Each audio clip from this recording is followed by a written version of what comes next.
अस्सलाम वालेकुम दोस्तों। आज मैं बहुत खुश था तो मैंने कहा कि आज आपसे बातचीत करूंगा एक ख़ास मौजू पे।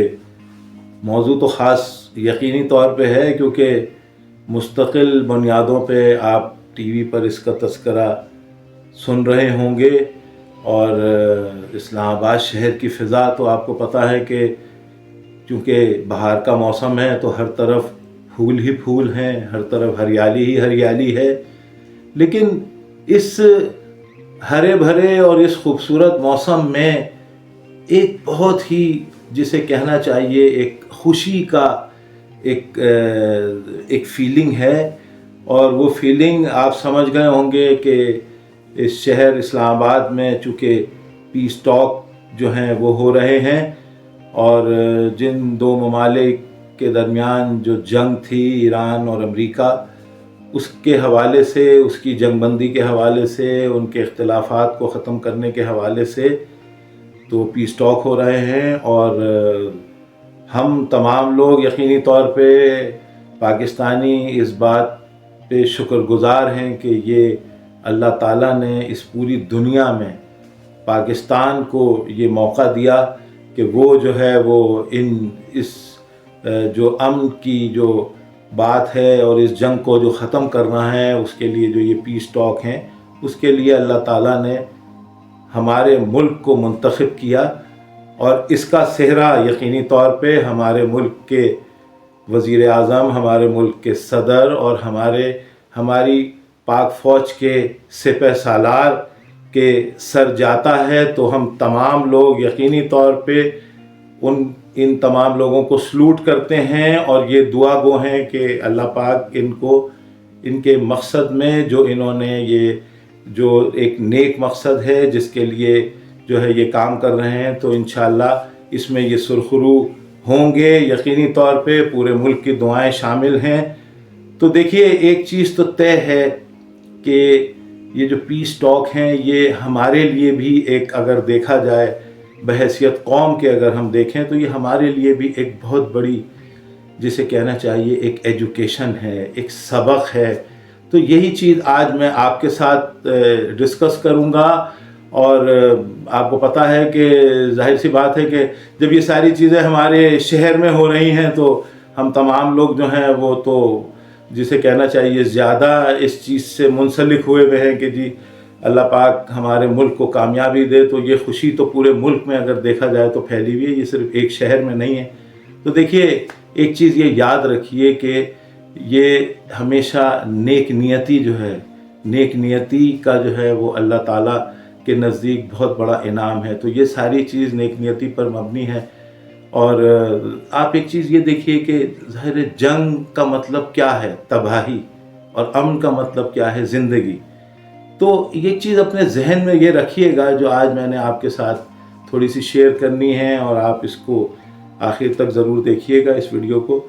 कि देखिए, होता क्या है कि जी, जब आपके इख्तिलाफ़ात होते हैं या आपकी अगर लड़ाई होती है तो उसमें तो सिर्फ तबाही आती है। अब इस जंग के हवाले से अगर मैं आपसे ये कहूँ कि जो बच्चे इसमें शहीद हो गए, जो जवान लातादाद लोग इसमें जो है वो शहीद हुए, तो बच्चों को तो ये पता भी नहीं था जंग कहते किसे हैं। देखिए ना, जंग का मतलब क्या है कि सिर्फ मौत। और जंगों में कुछ नहीं रखा। अमन जो है वो ज़िंदगी और तरक्की का एहसास है।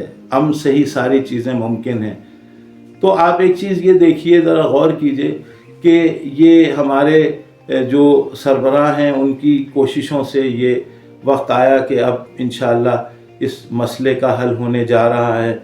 और आइंदा शायद ये चीज़ भी जहन में रहे कि फिर इस तरह की सूरत हाल अल्लाह पाक ना पैदा करे। देखें ना, दो पड़ोसी हैं, अगर आपस में लड़ते हैं, कोई आपके घर में पत्थर फेंकेगा तो आप भी फिर यकीनी तौर पे अपना दिफा करने के लिए कुछ ना कुछ करेंगे। और फिर उसके बाद क्या होगा कि उसके बाद लड़ाई में कभी भी आफियत नहीं है। तो हम एक चीज़ ये देखते हैं कि ये जो पीस टॉक हैं, ये जो अमन की बात है, ये जो इतने पुराने इख्तलाफात के हामिल ममालिक जो हैं वो आपस में एक साथ बैठ के बातचीत कर सकते हैं تو ہم دیکھتے ہیں کہ ہماری عام زندگی میں اس کا کیا عمل دخل ہے. تو اتنے بڑے بڑے جب مسائل کا شکار ہو کے وہ آپس میں ساتھ بیٹھ سکتے ہیں، جس میں اتنی جنگ و جدل، جس میں لاتعداد اموات، ہزاروں لوگوں کی موت، اس کے بعد یہ آپس میں بیٹھ کے اور بات چیت کے ذریعے جو ہے ان مسائل کو حل کر سکتے ہیں. تو ہم اپنے جو ہمارے چھوٹے موٹے مسائل ہیں پوری زندگی میں ہم دیکھتے رہتے ہیں، تو کیا ہم ان کو حل نہیں کر سکتے؟ تو ہم نے آج اس پہلو سے بھی ذرا اس چیز کو دیکھنا ہے اور کوشش کرنی ہے کہ تاکہ اس سے ہم کوئی سبق حاصل کر سکیں. اور تو کہنے کا مقصد کیا ہے، دیکھیں ایک عام آدمی جو ہے وہ کس طریقے سے اس چیز کو جو ہے اپنے اوپر اپلائی کرے. اور تو یہ تو اگر دیکھا جائے تو ہم تمام لوگوں نے تو اپنی زندگیاں گزاریں، تو اب نوجوانوں کے لیے تو یہ ایک بہت بڑا موقع ہے کہ جو وہ یہ دیکھ رہے ہیں اس پیس ٹاک کو ہوتے ہوئے، تو اس کے لیے وہ اس سے بے تحاشا چیزیں سیکھ سکتے ہیں. کہ دیکھیں نیک نیتی جو ہے وہ کیا کرتی ہے، وہ بہت بڑے بڑے اختلافات کو ختم کر دیتی ہے، پھر اختلاف رائے کو برداشت کرنے کی صلاحیت دے دیتی ہے. پھر کیا ہوتا ہے کہ اس سے مثبت سوچ جو ہے وہ پیدا ہوتی ہے، اور مثبت سوچ سے پھر ذہنی سکون حاصل ہوتا ہے.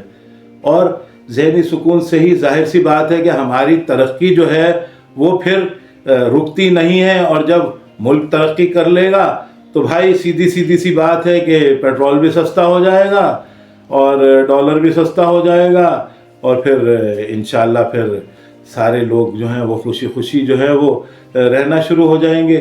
دیکھیں اب ہوتا کیا ہے، ہم عام زندگی میں اگر غور کریں تو ہمارے برادریوں کے جھگڑے، رشتہ داری میں جھگڑے، کیسے کیسے جھگڑے جنم لے لیتے ہیں. اور کہنے کا مقصد خاص طور سے بات تو ایک ہے تھوڑی سی ہنسی مذاق کی، کہ اب ہمارے ہاں جیسے ہی شادی ہونے لگتی ہے تو بھائی کبھی کوئی ناراض ہو گیا، کبھی کوئی ناراض ہو گیا، کبھی کوئی ناراض ہو گیا. ان کو کیا کرتے ہیں، باقاعدہ جرگے جو ہے وہ تشکیل دیے جاتے ہیں اور ان کو پھر بیٹھ کے منایا جاتا ہے اور اس کے بعد اس کو سولو کیا جاتا ہے. تو دیکھیں مسئلے بات چیت سے ہی حل ہوتے ہیں. تو ہمارے ملک نے بھی یہی کیا، ورنہ پوری دنیا میں کوئی بھی یہ ملک ایسا نہیں تھا کہ جو اس میں وہ حصہ لیتا یا پہل کرتا ہے کہ بھائی یہ آپس میں بھائی لڑ جائیں گے، پوری دنیا میں تباہی آ جائے گی، اور اس کے بعد جس طرح ہم ٹی وی پہ دیکھ رہے ہیں جی World War III شروع ہو جائے گی. تو یہ ایک بہت جسے کہنا چاہیے کہ جب اتنا بڑا مسئلہ جو ہے وہ بھی اللہ تعالیٰ جو ہے وہ پاکستان جسے کل تک دنیا دہشت گرد، تو بھائی اب دنیا کو پتہ چل گیا کہ یہ امن پسند لوگ ہیں، اور اب اس پہ تو انشاءاللہ اس پہ تو ٹھپا لگنے جا رہا ہے. تو دیکھیں ہمارا تو دین جو ہے وہ تو ہے ہی امن کا پیغام دیتا ہے. سب سے پہلے ہم تمام لوگوں کے اندر امن ہے، تو ہمیں تو سب سے پہلا ہمارا جو دین ہے وہی ہمیں امن کا پیغام دیتا ہے. اور یہی چیز پروو ہو رہی ہے، یہی چیز پروو ہوئی، پوری دنیا کے لوگ دیکھ رہے ہیں یہ چیز. تو انشاءاللہ تو ہم اب دیکھیں نا عام زندگی میں بھی بھائی اس طرح کے بے تحاشا اختلافات ہو جاتے ہیں، تو آپس میں ہم بیٹھ کے بات چیت سے ہم ایک دوسرے کے ساتھ جو ہے وہ جسے کہنا چاہیے ایک دوسرے کے ساتھ بات چیت کر کے بڑے سے بڑے اپنے اختلافات کو ختم کر سکتے ہیں. جب یہ 50 سال سے یہ ممالک ایک ساتھ ایک ٹیبل پہ نہیں بیٹھے تھے، لیکن ہمارے ملک کی کوشش سے یہ دونوں ممالک جو ہیں یہ ایک ساتھ بیٹھ بھی گئے، اور انہوں نے جو ہے وہ بات چیت، آپ کیا سمجھ رہے ہیں یہ کوئی اتنی آسان چیز تھی جو ہمارے ملک کے سربراہان نے اور ہماری پاک فوج کے سربراہ نے یہ ساری چیز جو ہے یہ سولو کروائی، اور تقریباً اس کے اب قریب پہنچ چکے ہیں. تو اس کے لیے انہوں نے کتنی محنت کی، اس کے لیے انہوں نے کتنی جسے کہنا چاہیے جان ماری اپنی نیک نیتی سے، ایمانداری سے. تو ایمانداری اور نیک نیتی سے ہی ظاہر سی بات ہے کہ یہ وقت جو ہے وہ قریب آ رہا ہے. تو بات دوستو یہ ہے کہ دیکھیں آپس میں لڑنے سے کچھ بھی نہیں ملتا، اور اگر کہیں پہ کوئی اختلافات ہو بھی گئے ہیں، چھوٹی چھوٹی باتوں پہ ہم پوری زندگیوں کے لیے ایک دوسرے کو چھوڑ دیتے ہیں. ہمارے رشتے ناتوں میں بے تحاشا دراڑیں آ جاتی ہیں، صرف ہم جناب اپنی جسے کہنا چاہیے کہ ہم کہتے ہیں کہ نہیں बस मैंने जो कह दिया, जो बस मैंने सोच लिया। देखें, बड़ी बड़ी सोचें ख़त्म हो जाती हैं। आपस में अगर कोई इस तरह के इख्तलाफात हैं तो इससे सबक हासिल करें, आपस में बैठ जाएं भाई, आपस में बैठ के बात कर लें। बात करने से तो पता नहीं क्या क्या मसले हल हो जाते हैं, जो मुल्कों के हल हो सकते हैं तो आपका क्या, हमारे मसाइल क्या हैं, कुछ भी नहीं है। तो कहने का मकसद ये है कि ये हमारे लिए एक बहुत बड़ा सबक है, हमारी तरक्की के लिए एक बहुत बड़ा सबक है। हम आपस में, जब जाहिर सी बात है कि आपस में जब एक दूसरे के साथ मिल के बैठेंगे तो हमारा मुल्क तरक्की करेगा, हमारी मुल्क की तरक्की इसी के अंदर पनाह है। तो अपने इख्तलाफात को आप, जाहिर है इसी तरीके से जब मुल्क अपने इख्तलाफात ख़त्म कर सकते हैं जिसमें सिर्फ जंगें हैं और तबाही है, तो हम भी अपने इख्तलाफात ख़त्म कर सकते हैं। तो आखिर में मैं ये कहूँगा कि भाई, दुनिया की अगर सबसे बड़ी हकीकत को जानना चाहते हो तो वो जंग नहीं है बल्कि मुस्बत बातचीत है। जी हाँ, जिससे अमन होता है, प्यार आता है, मोहब्बत आती है और इंसान हंसी खुशी रहना शुरू करता है, और यही ज़िंदगी है। तो नदीम हाशमी विज़न को देखते रहिए, इंशाअल्लाह आपके साथ बातचीत जारी रहेगी। अगले प्रोग्राम में आपसे फिर मुलाकात होगी। दुआओं में याद रखिएगा। अल्लाह हाफिज़।